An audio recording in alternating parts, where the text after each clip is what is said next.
He called her house smelling like old people, right after insulting her pie. Martha Granger, 73, didn't scold him.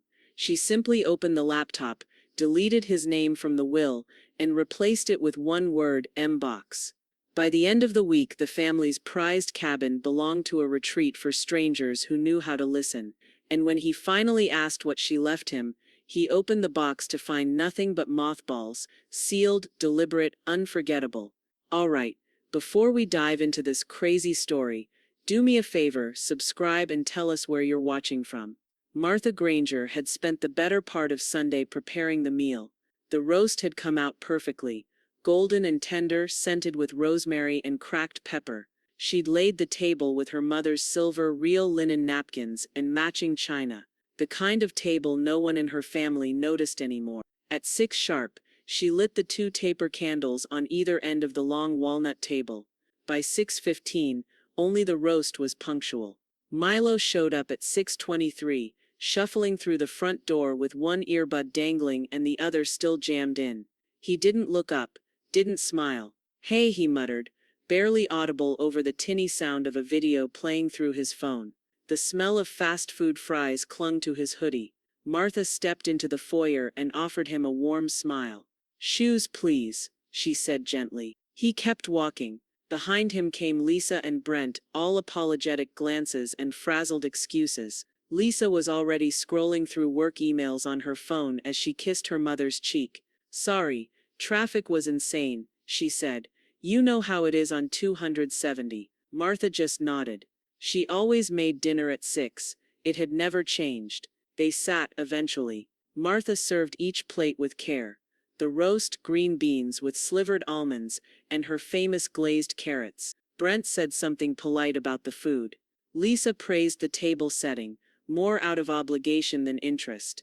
Milo kept his head down, thumbs working at his phone even as he forked in bites of meat.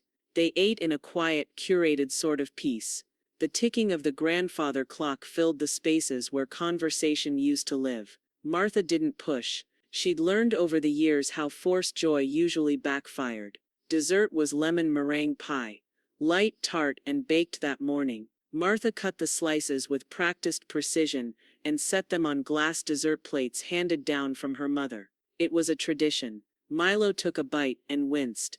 "It's sour. It's lemon," Martha replied calmly, sitting at the head of the table. "It's supposed to be." Then he looked at his mother, and with the flippant cruelty only teenagers can pull off without breaking a sweat, said, "Why does Grandma's house always smell like old people?" Martha didn't flinch, but the air in the room did. Lisa laughed, too quickly, too loudly. "Be nice," she said, nudging him in the ribs, then added, "But yeah, it kinda does. Like mothballs or something." Brent reached for his water glass and didn't say a word. Martha didn't look up. She calmly dabbed the corner of her mouth with her napkin and began collecting the plates, stacking them silently. Lisa blinked, sensing maybe too late that the moment had shifted. "Mom, relax. It was just a joke." Martha gave her a small smile. "I'm not upset, just clearing the table." They left shortly after. Lisa had emails to finish, and Brent had a conference call in the morning. Milo didn't say goodbye, just walked out, head down, hoodie up. Martha stood in the doorway until the SUV rolled down the street and turned out of sight. She went to her bedroom and sat at the old writing desk beneath the window. She reached behind the drawer and retrieved a small brass key, cool to the touch, safe deposit box 823. Untouched since the year her sister died. She powered on the laptop. It whirred to life, fan humming against the silence. The will opened slowly. She scrolled past legal verbiage and bequests, eyes landing on a single line, to Milo Granger Holt, "I leave the Hocking Hills property, and all contents therein." Her finger hovered over the delete key. She pressed it. The words vanished like breath on glass. Martha sat back in her chair and closed the laptop softly, as if tucking something in for the night. Dust rose like memory. When Martha pulled the attic ladder down, the metal hinges groaned, reluctant and unaccustomed to movement, as if the house itself questioned her motives. She hadn't been up there in years. not since her knees started arguing with her ambitions. But tonight, she ignored the ache. The ladder creaked under her weight as she climbed. Each rung took a little trust. At the top, heat hit her like a held breath, thick, stale, with a tang of insulation and time. The bulb overhead buzzed to life, with a click and a flicker, casting a dim yellow glow across the attic's low, cluttered sprawl. They all thought she kept junk up here. Holiday decor maybe, faded baby clothes, forgotten furniture. They never asked, never looked. In the far corner, beneath an old quilt, and a layer of dust that dulled its brass hinges, sat the cedar chest, her father's. She knelt beside it slowly, running her hand across the lid. The wood still held that sharp, sweet cedar scent, defiant against decades. The latch clicked open without protest. Inside, time yawned wide. There was the original deed to the Hocking Hills cabin, edges fraying but the signature unmistakable. Harold Granger, 1954, in the elegant hand of a man who built things to last. Beneath it lay faded envelopes, tied with navy ribbon, letters her father wrote to her mother, when the cabin was still just a clearing and a dream. She found jewelry wrapped in tissue, her mother's pearls, a locket she hadn't worn since the Nixon administration. Beneath it all, tucked into the back corner like a final punchline, was a small mason jar labeled Rideau Moths, half full, yellowed, still potent. Martha let out a sharp laugh. The scent hit her nose with a vengeance. All camphor and iron and memory. Well, she muttered, lifting the jar with both hands, they'll get what they smelled. She spent the next hour packing deliberately, selecting only what mattered. The deed, a few letters, the jar, and one velvet-lined tin from her top dresser drawer, an old keepsake box from a long-dead cousin who collected perfume samples. Downstairs, she washed her hands, fixed her hair, and made a call. The landline crackled as it connected. Clarence Doyle, the voice answered, crisp as always. It's Martha, she said, sliding into her late-night tone, quiet but resolved. I need to make changes to the will. A pause. To the cabin, to everything. And I don't want to do this online. Clarence didn't argue. Of course, in person. No paper trail. You still have your copy of the old one? In a folder marked Good Intentions, she said, and he chuckled softly. Tomorrow work? I'll bring the documents myself. Understood. This is unusual? Oh yes, Martha said, glancing toward the banker's box on her kitchen table. Unusual and overdue. The call ended. Silence settled like dust again. Patient, watching.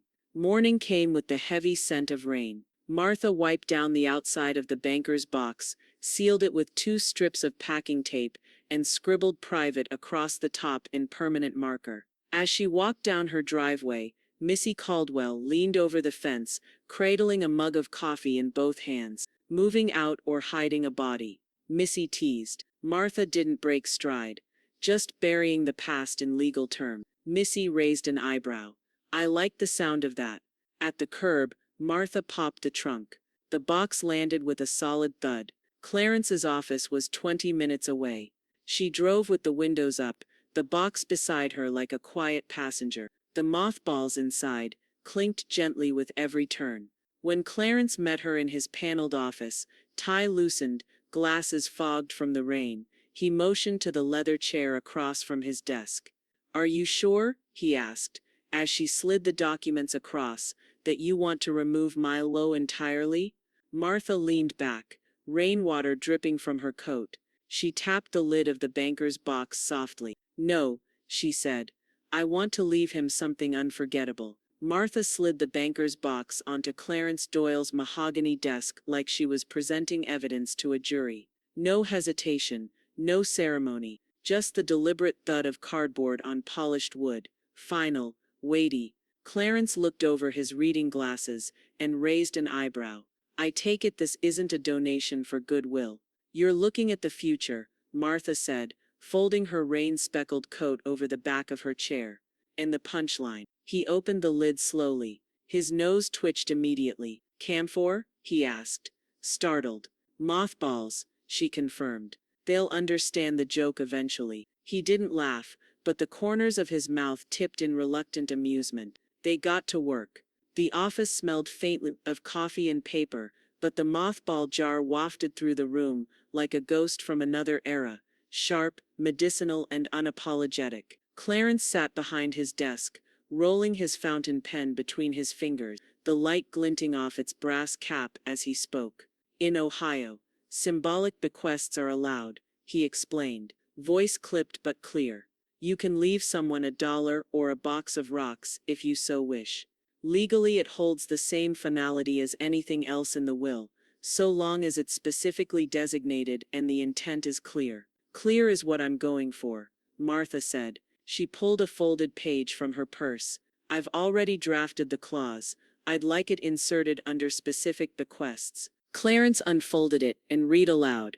To my grandson, Milo Granger Holt, I leave the MBOX, a sealed item representing his inheritance, with no further entitlement to any portion of my estate, real or residual. He looked up. You named it the MBOX? For Mothballs, Memory, and Martha. Her voice didn't waver. Let them unpack that however they like. He nodded, the ghost of a smile flickering as he reached for a notary stamp. While Clarence prepared the official filing, Martha sat at the small round table in the corner of the room and began writing a note, smooth cursive and dark blue ink on heavy paper, the kind she used to use for thank you cards and condolences. Dear Milo, since you like mothballs so much, I thought you might like to keep some. Grandma Mem. She folded it in thirds, crisp and centered, then slid it into a small white envelope, unsealed. From the box, she lifted the vintage tin, a pale blue oval with worn golden edges and a faded decal that once read Evening Whispers. Inside, she'd placed a lavender sachet packed with mothballs. A final irony.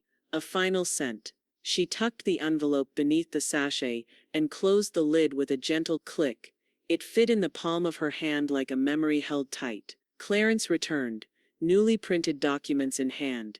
If you sign here and here, he said, flipping the pages with practiced rhythm, we'll notarize today, then record the revision first thing tomorrow morning. Martha signed without pause. As he stamped the final page, her phone vibrated on the table.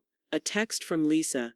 We're assuming the cabin still goes to Milo. Yes. We need to know soon for planning. Martha didn't answer right away. She watched the ink dry on the clause, the outline of her signature curling with finality. Then, with 2 fingers, she typed back, everything will go exactly where it belongs. Clarence tapped the final sheet into place, aligning the corners like closing a door that no one else would open again. It's official, he said. He's getting the MBOX. Nothing else. Martha nodded. Good. He slid the clause into a thick envelope, labeled and sealed. I've drafted hundreds of bequests, he added, but I don't think I've ever seen a statement with more teeth. She stood reaching for her coat. It's not about teeth, she said. It's about scent. Some things stay in the air long after you've left the room. The screen door creaked open without a knock, and for a split second, Martha thought it might be a neighbor. Until she heard the uneven thud of sneakers she'd vacuumed around 100 times. Forgot my hoodie, Milo called out, not bothering to close the door behind him. His voice was louder than the gesture. It always was. Martha wiped her hands on a tea towel and stepped into the hallway. It's on the coat rack, she said, though he was already halfway to it. I washed it yesterday. He didn't respond, just grabbed the faded black sweatshirt, crumpled it under his arm, and turned toward the living room without looking at her. I made cookies, she offered, not out of hope but muscle memory. Milo paused just long enough to confirm he wouldn't have to do anything to earn them. What kind? Chocolate chip, with walnuts. Eh? Whatever. He flopped onto the couch like it owed him rent and reached for the plate she'd already set on the coffee table. Martha disappeared into the kitchen and returned with 2 glasses of lemonade, condensation sliding slowly down the sides. She placed one on a coaster beside him, keeping the other for herself. Wi-Fi still sucks in here, Milo mumbled, frowning at his phone. Takes like 15 seconds to load anything. Martha didn't answer. He refreshed his screen and smirked. The glow from his phone lit up his face like a ghost light. You ever see these boomer cringe videos? They're just like people your age doing normal stuff, but it's edited with sound effects and memes. Hilarious. He didn't show her. He never did. Across from him, Martha sat straight in the armchair her late husband once claimed as his reading throne. She sipped her lemonade in small, steady gulps. Not a single cookie had touched her plate. "Did you ever think about selling that crusty cabin?" he asked suddenly, eyes still fixed on the screen. I mean, you could probably get a bunch for it. Airbnb or some rich hunter type. I dunno, doesn't really seem like your vibe anymore. Martha's lips curved, just barely. Not once, she replied. Her voice was soft but firm, like a drawer that closed without slamming. That cabin remembers who I was before all of this. Milo blinked. Before what? She didn't answer. A minute passed in silence. He finished his cookie, licked his fingers, and stood up without touching the lemonade. Anyway, thanks or whatever. She followed him to the door, watching the back of his head more than his goodbye. But there was no goodbye, just the echo of footsteps and a slam of the screen. Once his footsteps faded into the soft hum of traffic, Martha turned to the side table by the door. She opened the drawer, pulled out her old navy wool coat, and slipped her hand into the inside pocket. The sachet was already there. Small, velvet-lined, floral-stitched and loaded with mothballs. It gave off that unmistakable scent, pungent and persistent. She patted it once, like checking a passport before a flight. Upstairs, she pulled the original deed from its folder, flattened it out on her writing desk, and studied the familiar names, her father's, the county clerk's, her own. Then, with the same care she'd once used to send birthday cards to Lisa in college, she slid the deed into an envelope, sealed it, and printed a rural address in her best penmanship. Martha Jean Granger, 143 Timber Rock Trail, Hocking Hills, 043138.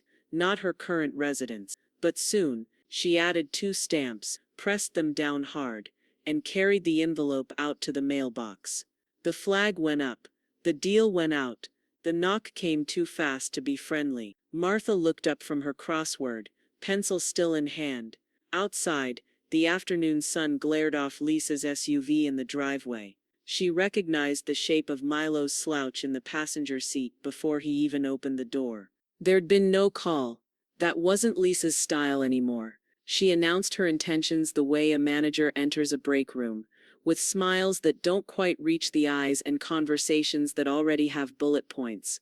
Milo didn't bother coming in right away. He stayed in the car, eyes glued to his phone. Martha opened the door before Lisa could knock again. "Hi, Mom." Lisa kissed the air near Martha's cheek. Her perfume, something department store bright and citrusy, filled the space like unwanted optimism. "I hope it's not a bad time," she added. "Just wanted to catch up. About estate stuff." "Of course," Martha said. "Coffee?" "Sure." Lisa breezed past her, shedding her sunglasses and coat with all the ease of someone entering a property she expected to own. "Milo might come in later. He's moody." Martha didn't answer. She poured 2 mugs, black for herself, vanilla creamer for Lisa, though Lisa no longer took cream. But Martha didn't ask.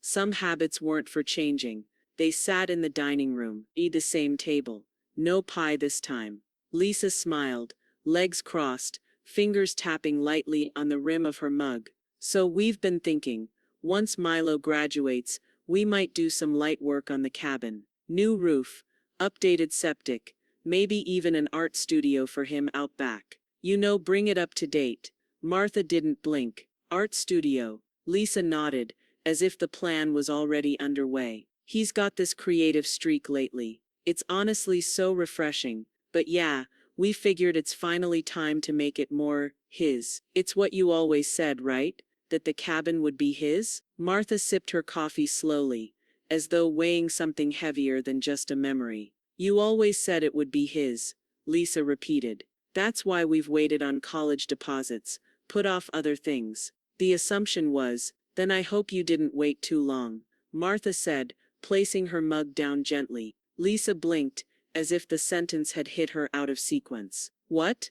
Martha stood, She didn't rush, didn't explain. She walked to the oak cabinet by the wall, opened it and pulled out a manila folder. Not thick, not padded, just deliberate. She handed it across the table. Lisa looked at it, confused, then opened it and scanned the first page, then the next. Her eyes moved faster. Her lips parted without speaking. "What is this?" she asked. "You asked to talk estate stuff," Martha said. "That's the estate stuff." Lisa flipped pages again. Then she stopped. Her thumb froze on a line typed in bold under specific bequests. Milo Granger Holt, itemized bequest. MBOX, no further entitlement. MBOX, Lisa whispered. Martha nodded once. "That's right." Lisa's face went pale. The kind of pale that has nothing to do with fear, and everything to do with realization. "The cabin," she said slowly, "is no longer available," Martha said, "legally, emotionally, and soon, not even geographically." Lisa stood abruptly, papers crinkling in her hands. "You can't be serious. He's your only grandson." "I'm very serious," Martha said, "and he's not a child. He's old enough to know the value of words. So is his mother." From the car, the faint hum of music, something bass-heavy and careless, thudded through the silence. Milo hadn't moved.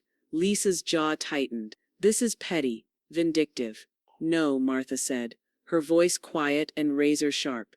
"It's precise." Lisa stared at her for another moment, then shoved the folder closed and stormed toward the door. She didn't slam it. But she didn't look back either. Martha waited until the SUV reversed down the driveway, Milo still glued to his phone. Then she sat back down, sipped her coffee, still warm, and stared at the space Lisa's mug had left behind. The gravel crunched beneath their sneakers as Martha and Missy strolled along the shaded path behind the house, cicadas buzzing low like an old summer song. Nobody really liked but everyone remembered. The air held that late summer weight, all humidity and held breath, but it was the kind of day you didn't complain about if you were lucky enough to still be walking through it. "So," Missy said, arms folded loosely, "are you gonna tell me what was in the banker's box, or do I have to bribe Clarence myself?" Martha chuckled under her breath. "You'd waste good pie on that man." Missy raised an eyebrow. "Wait a minute, you did go to Clarence, didn't you?" "I did." "Well, hell." Missy stopped and turned to face her. "You really changed the will." Martha nodded, the corner of her mouth twitching with satisfaction. "Milo gets the MBOX. That's it." Missy blinked. "You really left that boy Mothballs." Martha shrugged. "He called me that smell. Now he'll never forget it." For a beat, the only sound between them was a bird calling from deep in the trees. Then Missy doubled over laughing, her voice echoing through the branches. "God. Martha," she said, wiping her eyes, "you really did it. Justice doesn't have to raise its voice," Martha said simply. They walked again side by side, the quiet stretching warm and easy between them. When they reached the wooden bench near the old garden shed, the one they'd painted together during the first year of Martha's widowhood, they sat. Martha pulled 2 mason jars of iced tea from the small cooler she'd packed that morning and handed one over. "To women who wait long enough to say something worth remembering," she said, lifting her glass. "To women who say it once," Missy added, clinking jars. The tea was cold and sharp, with a sprig of mint that cooled Martha's mouth with each sip. She closed her eyes for a moment and let it sit on her tongue. Missy leaned back and looked at her sideways. "You ever going to tell Milo the cabin's now a writer's retreat?" Martha smiled faintly. "No, but he'll figure it out when strangers are holding poetry workshops in his would-be man cave." Missy burst out laughing again. "You are savage, Martha Granger. Ruthless." "I'm practical," Martha said. "Legacy isn't about blood. It's about values. And doors worth opening." Back at the house, her phone vibrated against the picnic basket. A text from Clarence, filed and confirmed. "Deed is now under the Granger Retreat Foundation. All official, all sealed." Missy looked over her shoulder as Martha read it. "That him?" Martha nodded. "It's done."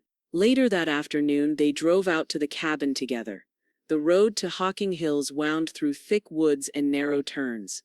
the sun streaking gold through trees that hadn't started changing yet. They passed hikers, a food truck selling kettle corn, and a family walking a dog too big for its leash.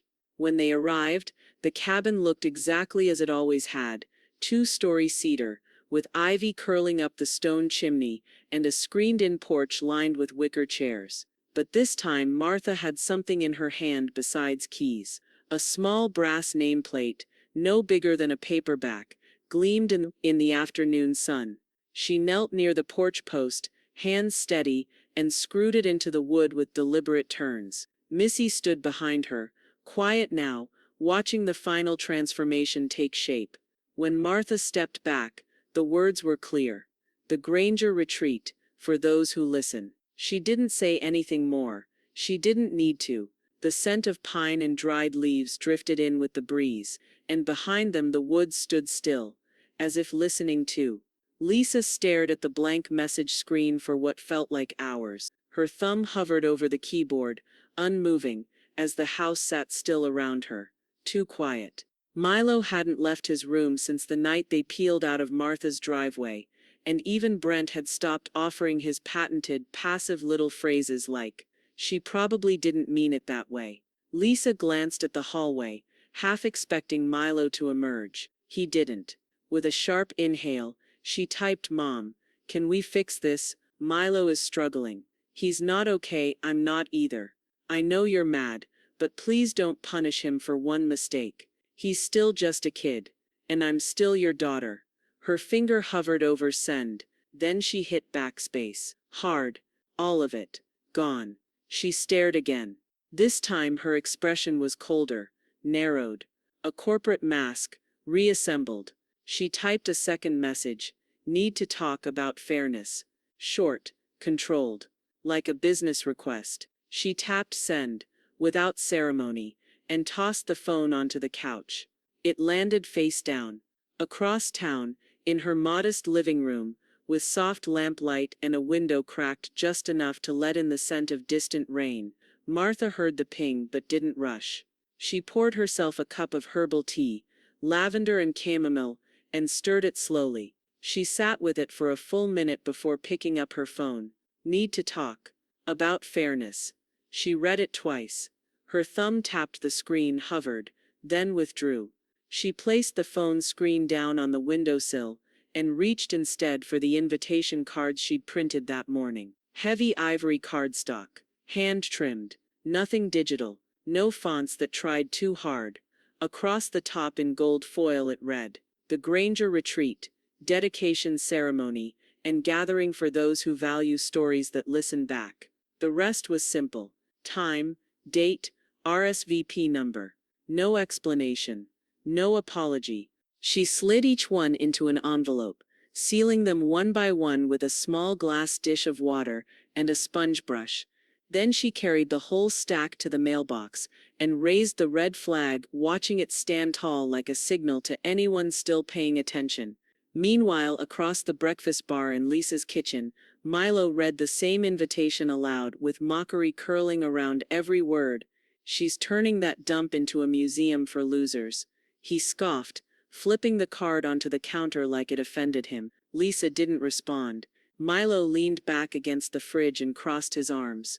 "I mean, seriously? Stories that listen back. What does that even mean? She's acting like she invented books."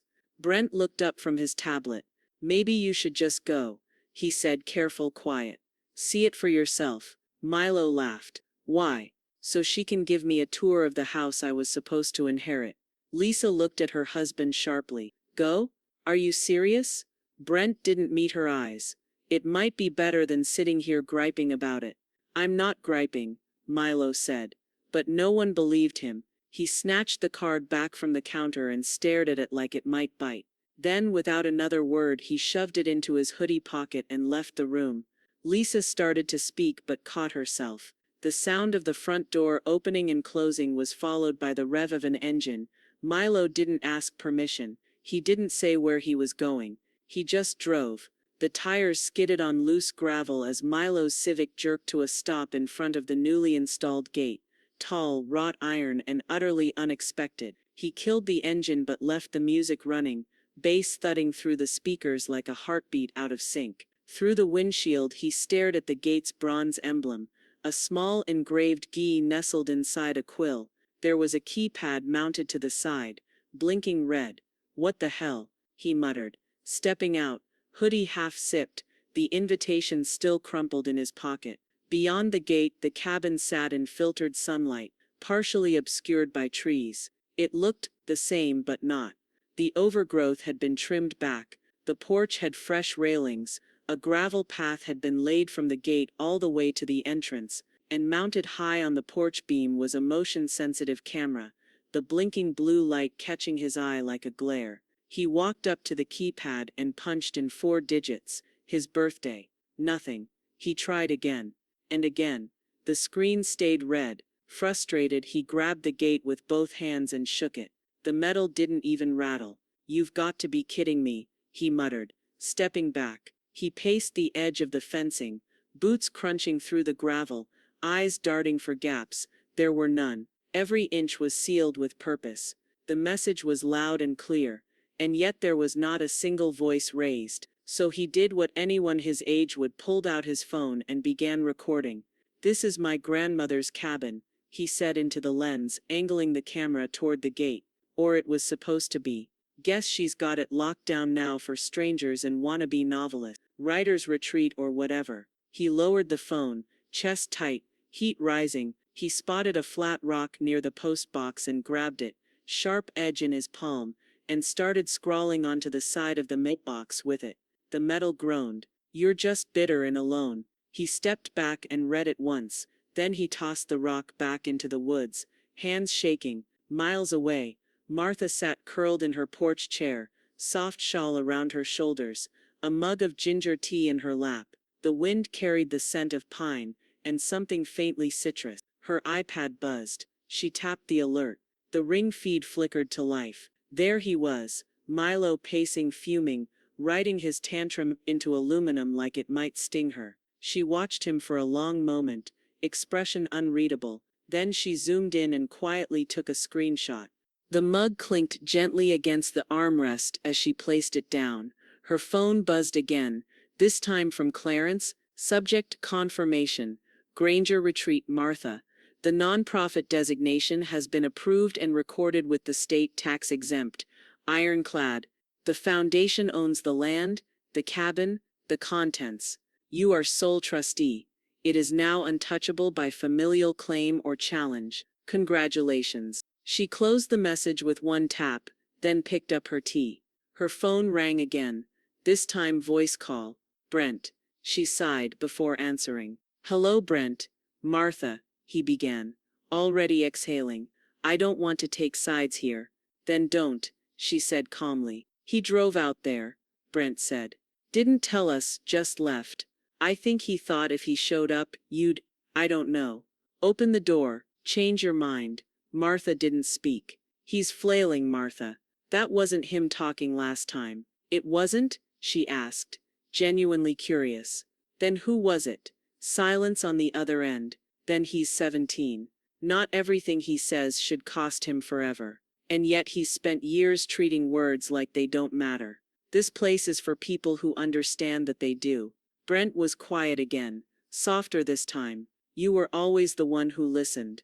That meant something to him. It still does. Martha looked out over her yard. Lavender bloomed near the porch stairs, rustling gently in the breeze. "I am listening, Brent," she said. "He's just not saying anything worth hearing yet." She hung up before he could reply. Back at the gate, Milo stood still, reading his own message carved into the mailbox. The bravado drained from his face, replaced by something smaller, more brittle. He pulled out his phone one last time, and opened Instagram. He posted a photo of the gate, captioned, "Guess she's giving everything to strangers. Good to know." The folding chairs gleamed in the sun, arranged in a semicircle like a quiet amphitheater of curiosity. A long folding table was dressed in white linen, and stacked with iced tea pitchers, lemon bars, and name tags written in looping black script. Bees hovered nearby, drunk on sugar and silence. The air was warm and forgiving, the kind of day Martha Granger used to reserve for planting tomatoes or hanging bedsheets on the line.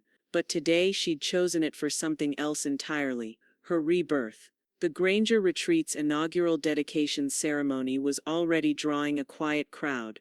Some neighbors came out of curiosity. Others came because they remembered what Martha had once meant. The retired librarian, who ran poetry nights at the high school, who recommended books that became lifelines. Now she stood in front of them, wearing her best navy blouse, her hair pinned neatly, a pale rose pinned near her shoulder, calm, ready. A woman from the local paper leaned forward, voice gentle but insistent. "Miss Granger, what made you do this now?" Martha stepped up to the podium. A small wind lifted the corners of her note cards. "I don't have much to say," she began, her voice firm but unhurried. "This cabin belonged to my father, Harold Granger. He believed in listening before speaking. He believed in work that didn't need applause to matter. And he believed in stories that didn't beg for approval." She looked out at the faces in front of her.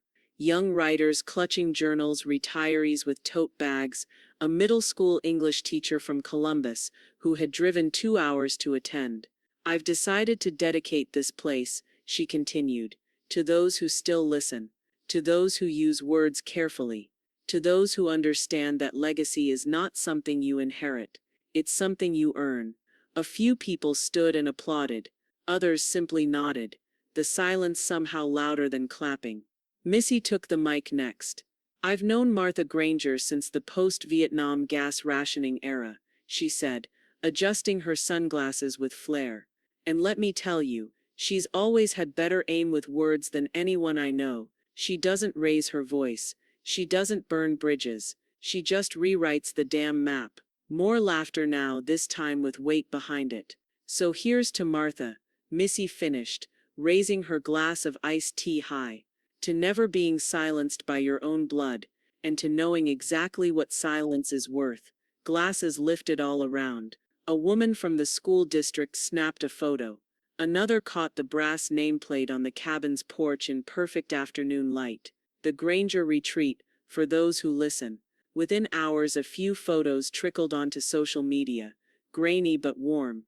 A caption under one read, "Local writer turns family cabin into public sanctuary for storytelling." It got shared 50 times, then 100, then picked up by the Columbus Courier's weekend human interest section. Lisa saw it on her phone the next morning, while eating a protein bar in the kitchen. She didn't say anything. Not to Brent, not to Milo, who was still upstairs with his door closed and blackout curtains drawn. But later that afternoon, her email dinged. She opened it, expecting work. Subject line: Student Support Request. Milo Granger Holt from Counseling Dept. Sunridge High School. "We'd like to schedule a parent meeting to discuss recent behavioral patterns, academic withdrawal, and emotional well-being. Please respond within 48 hours. Lisa blinked at the screen. Then she read it again. The cedar box was no bigger than a suitcase, but it filled the entire room with scent: raw wood, linseed oil, old paper, and the faintest trace of rose water from a handkerchief Martha hadn't touched in decades. She ran her fingers along the grooves she'd carved herself the week before, initials etched into the underside in quiet rebellion: MJG. The world had always expected her to vanish without much trace. She intended to leave one instead. Built, not spoken. She stood in the middle of her study with piles around her feet, the floor layered in decades, brittle library cards tied with a ribbon from the year Nixon resigned, a photo of her first car, a '63 Skylark with a red vinyl bench seat, love letters from the man who taught her that books could say what people couldn't, a name badge from her first library job, a paper program from a town hall poetry reading she'd hosted in 1992, when Milo was not yet a concept, let alone a disappointment. She placed each item into the cedar box as if laying bricks in a foundation, not to explain her life, to preserve it. At the bottom she added a handwritten note, pressed flat under a small stone from the creek behind the cabin: "To the person who opens this box, if you listen before you speak, you'll find me here. If not, close the lid and walk away. MJ. Granger." She sealed the box shut with brass clasps and placed it in her lap for a moment before calling Clarence. "They're ready for it," she said. "The time capsule vault opens next week." "I'll arrange the paperwork," Clarence replied. "It's yours to place." 2 days later, local volunteers helped lower it into the vault beneath the retreat's back porch. A climate-controlled archive built not for fame, but for voices.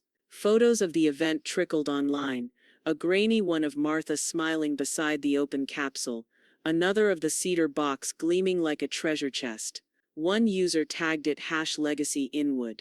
Another #Boomer memory dump.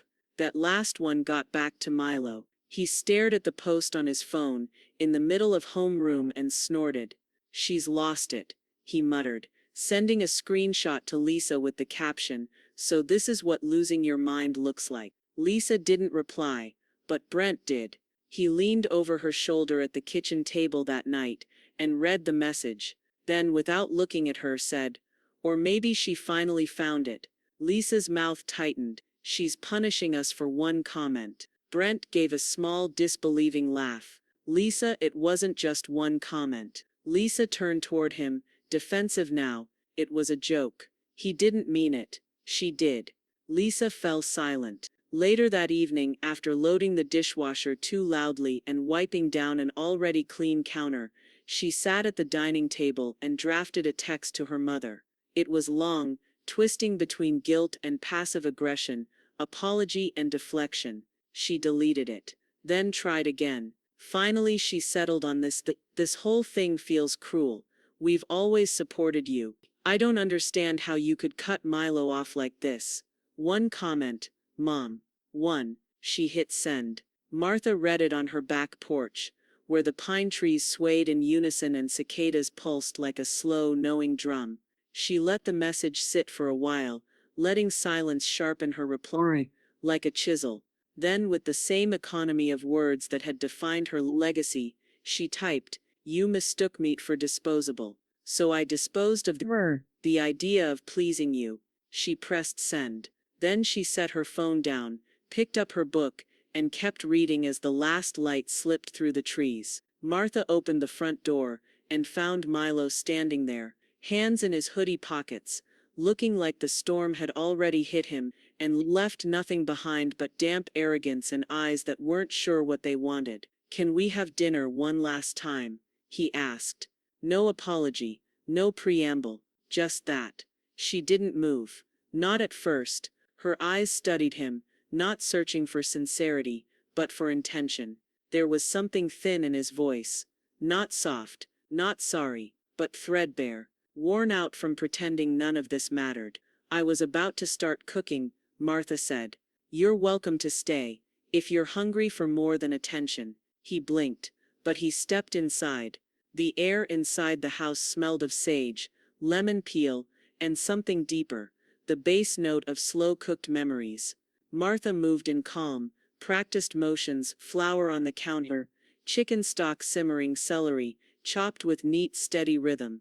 She didn't ask for help, and Milo didn't offer. He stood awkwardly in the kitchen doorway for a moment, then finally settled at the dining table, hands fidgeting with a coaster like it might bite him. The dumplings steamed as she ladled them into bowls. The chicken was soft enough to cut with a spoon. It was the same recipe she'd made him on sick days, snow days, the night he lost his first tooth. She placed the bowl in front of him, and he looked at it like it might speak first. "Thanks," he muttered. "You remembered this was your favorite," she said. He nodded, chewing. He didn't rush through it. He didn't smile either. Just ate with the focus of someone trying to build a bridge from broth and nostalgia. Halfway through the second serving, he set his spoon down and looked up. "Are you really giving everything to strangers?" Martha didn't answer right away. She sipped from her glass of water, placed it down with care, and looked at him with eyes that held no temperature. "No," she said. "Just not to people who see me as a joke." Milo leaned back, the scrape of his chair legs loud in the silence. "It wasn't that deep," he said, voice dipped in adolescent dismissiveness, but his foot bounced beneath the table, a nervous tell he hadn't grown out of. Martha tilted her head, just slightly. Then I suggest you swim somewhere shallower. He exhaled sharply through his nose. Not a laugh, not a sigh, something bitter and too young to name. I didn't mean it, he said. It was just a stupid comment. I didn't think it would be like this. No, she said. You didn't think, period. The silence that followed wasn't cruel. It was surgical, clean and unflinching. A scalpel, not a hammer. He stared down at his empty bowl, suddenly unsure whether he'd tasted anything at all. Martha stood, collected the dishes, and rinsed them without ceremony. Milo didn't offer to help. She didn't expect him to. He walked to the door, pausing for a second that lasted too long.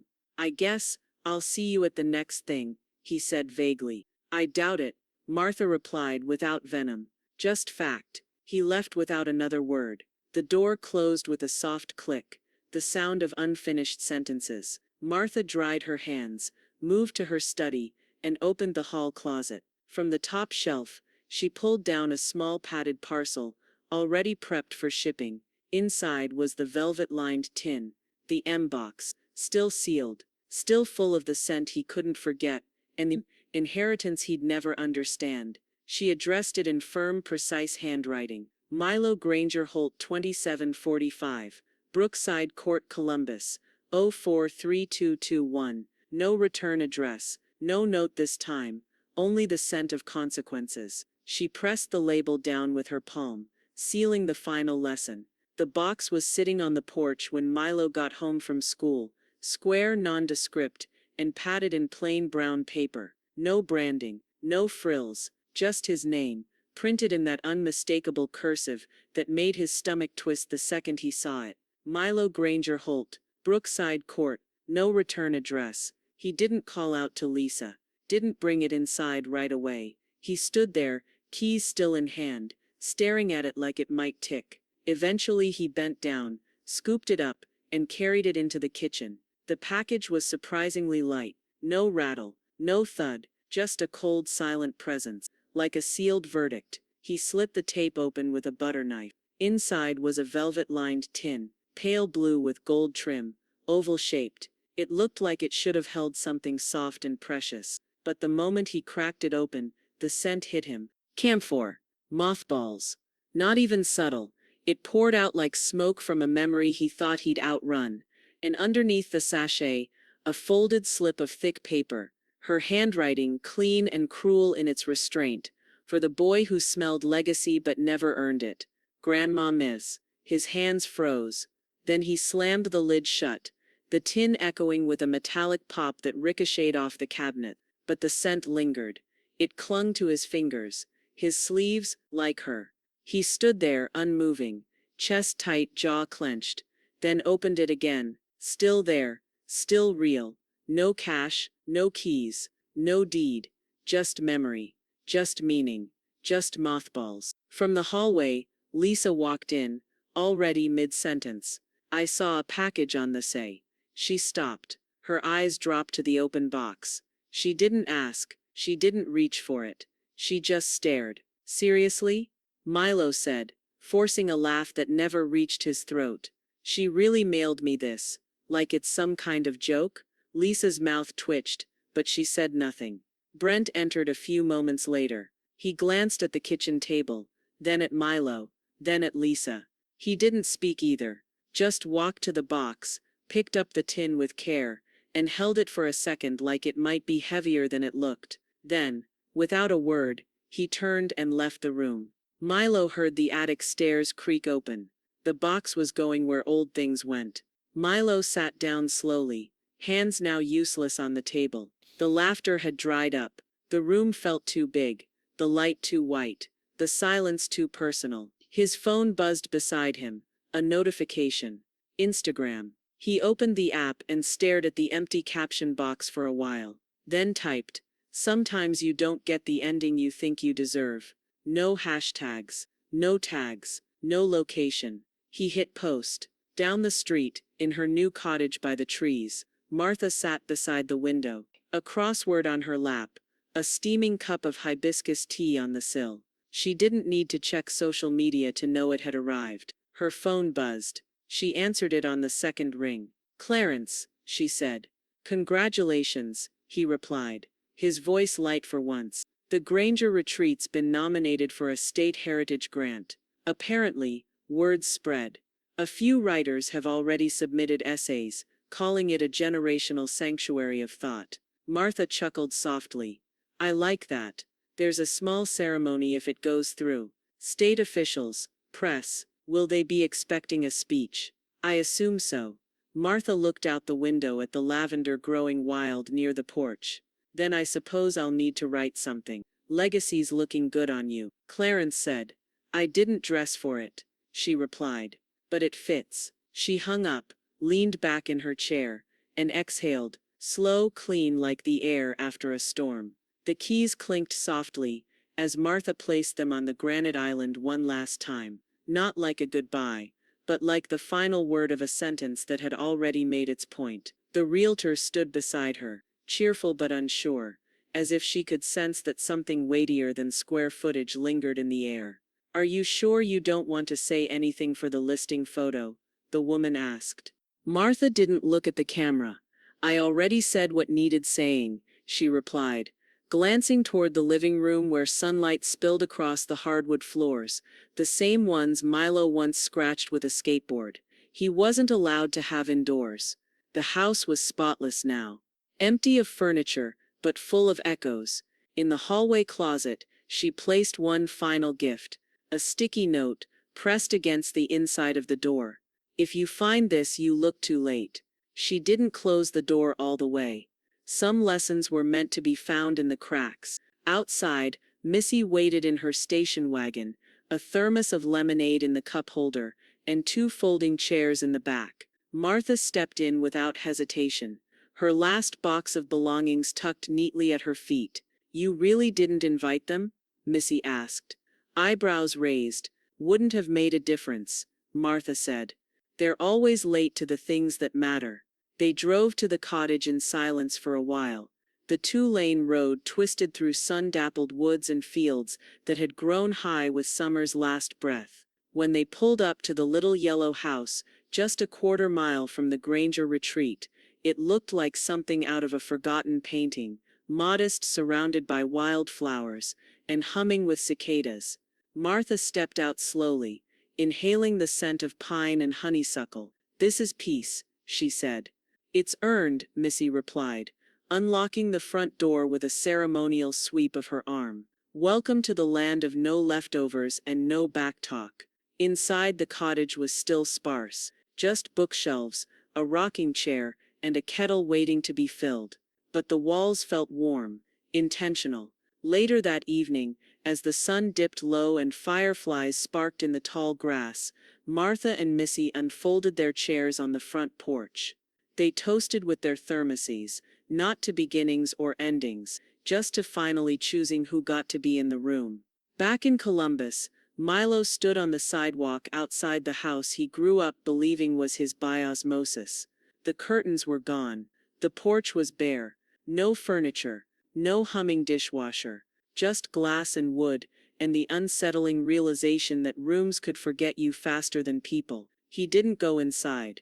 He looked through the living room window, saw the empty mantel where 1,000 family photos once stood, and turned away before something sharp could rise in his throat. Lisa watched from the driver's seat across the street. Her fingers were white-knuckled around her phone, which showed a half-written group text to her cousins. She'd been crafting a version of the story that made sense, that made her sense. Mom had been under stress, she'd been manipulated, she wasn't herself, she didn't mean to cut us out. But no one would. Word had spread. The story was no longer hers to rewrite. They don't believe me, she said flatly. Milo didn't answer. He kept his eyes on the for sale sign now stamped with a red sold banner. That night, in the dim light of his bedroom, he stared at a blank college application form. His fingers hovered over the drop-down menu for intended major. He scrolled past business, past economics, past anything with numbers. His thumb stopped on fine arts. He didn't ask for permission. He just typed.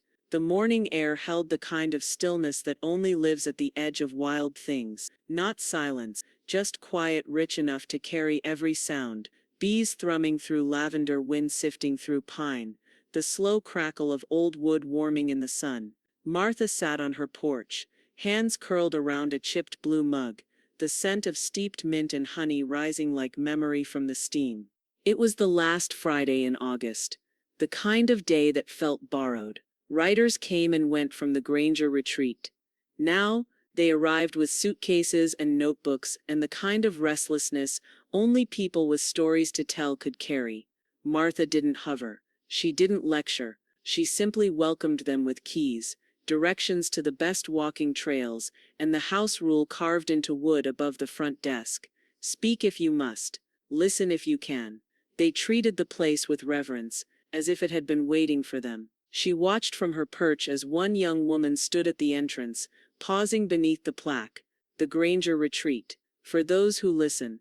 The girl read it aloud, almost a whisper, like reciting a line from scripture.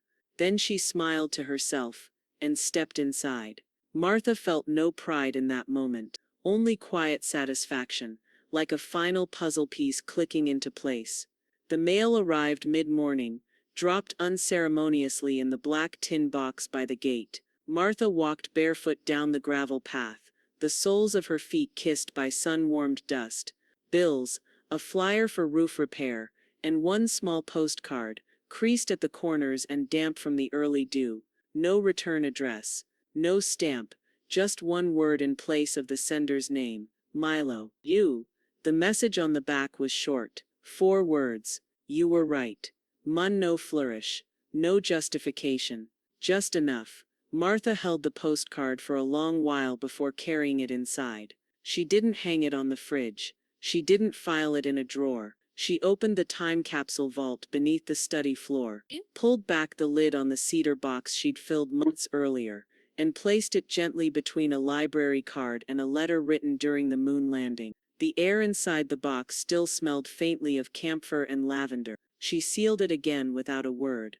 By noon, the scent of fresh-baked muffins floated across the porch as Missy arrived with a linen-wrapped basket and her usual sideways grin. "You know," Missy said, handing Martha a warm blueberry muffin and settling into the rocker beside her, "this porch smells better than half the bakeries in Columbus." Martha took a bite, crumbs flaking onto her lap. "That's cedar pine and lavender, and lemon oil. I don't use Febreze." Missy leaned her head back and inhaled. "Smells like home.